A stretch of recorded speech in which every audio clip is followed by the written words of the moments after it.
欢迎来到黎春正频道，请订阅频道，所以大家不要错过当天最热门的新闻。我们今天的时事通讯包括以下内容：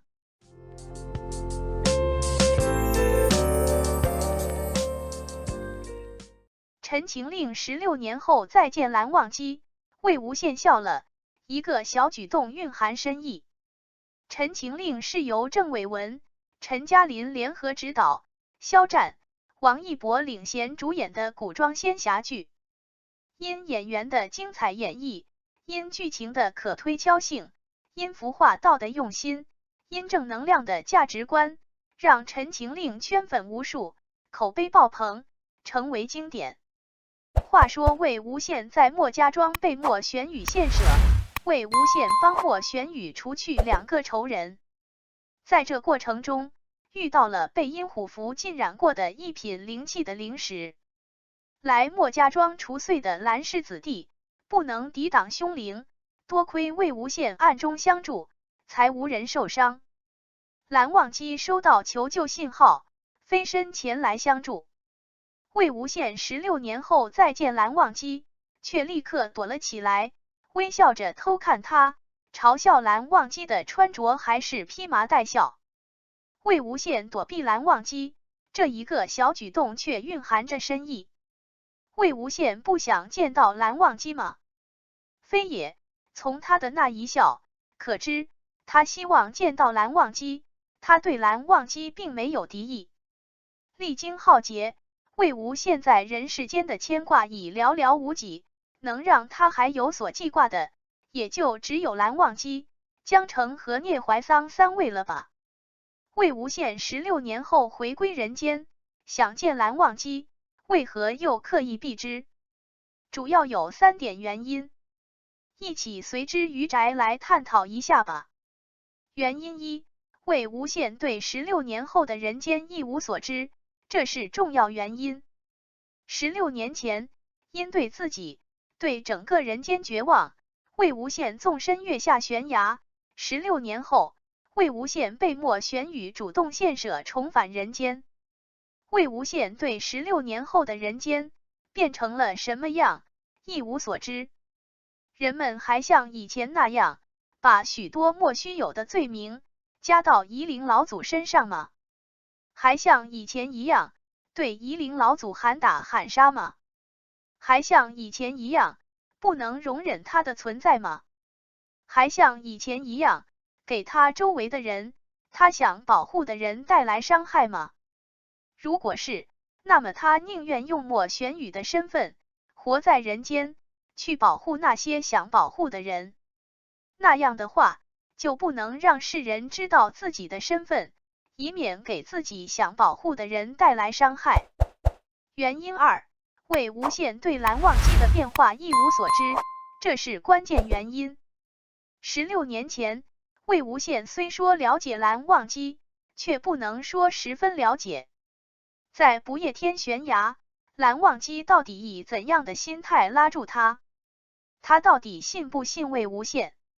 信不信魏无羡炼制阴虎符的目的，只想惩恶扬善？16年过去，蓝忘机穿着还同以前一样，都是披麻戴孝，容颜也同以前一样，秀色可餐。可是蓝忘机的内心变成了什么样子？他都有了雅号含光君了，其他的变化呢？虽说江山易改，本性难移，可是难以改变并不代表不能改变呀。蓝忘机还是以前的蓝忘机吗？蓝忘机再见魏无羡是什么态度？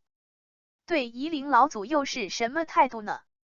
一连串的问号在魏无羡心底浮起，理智战胜情感，终是停下向前相认的步伐。至少未弄明白状况前，不能让他知道自己的真实身份。原因3，回归谜团呆解，保护蓝忘机，这是根本原因。都不知自己死哪里去了的魏无羡，突然被一个名不见经传的莫玄羽找到并献舍。莫玄羽是怎样找到他的？又是怎样知道献舍这先有人知的秘术的？除了莫玄羽的复仇，这背后是否还有其他诡计？有没有人在幕后操控这一切？到底真实目的何在？魏无羡一被献舍，就有人投放凶灵在莫家庄，这两者之间有没有联系？有什么联系？是故意要他和蓝忘机相认吗？这些疑问，这些谜团，让魏无羡觉得自己隐藏身份，不让世人知道自己的真实身份，让自己处于半明半暗之间，借助莫玄羽的身份，或许更容易调查清幕后的一切，从而也可保护蓝忘机。这是想认而不敢认的根本原因。这些未知，这些疑问，这些谜团，让魏无羡举步不前，让魏无羡刻意避开了蓝忘机。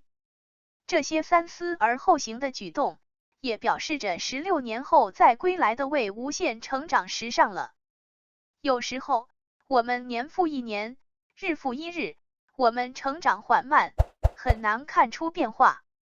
但突然一个变故，就会让我们的心理产生翻天覆地的变化，这个变化就是心理成长。16年前的魏无羡，想到就做，想到就说，为了心中正义，可将一切置之度外，包括自己的生死，亲朋好友的生死。16年后重返人世的魏无羡，心中依然有正义，不过这次他懂得了，实现正义的方式不止这一种。即使为了正义，也不能再横冲直撞不计后果，必须先保护好自己，保护好想要保护的人，减少不必要的牺牲，才有资格去实现正义，实现正义才有意义有价值。陈情令中，魏无羡的成长是历经坎坷换取的。那个任性恣意的少年，那个无心机的少年，那个一笑起来整个世界都充满阳光的少年，终是走远。是的，我们都曾伤痕累累不堪一击，但我们终将百毒不侵刀枪不入。感谢您观看视频。如果您觉得本时事通讯有用，请不要忘记点赞、评论和订阅。祝您生活愉快，充满活力。再见。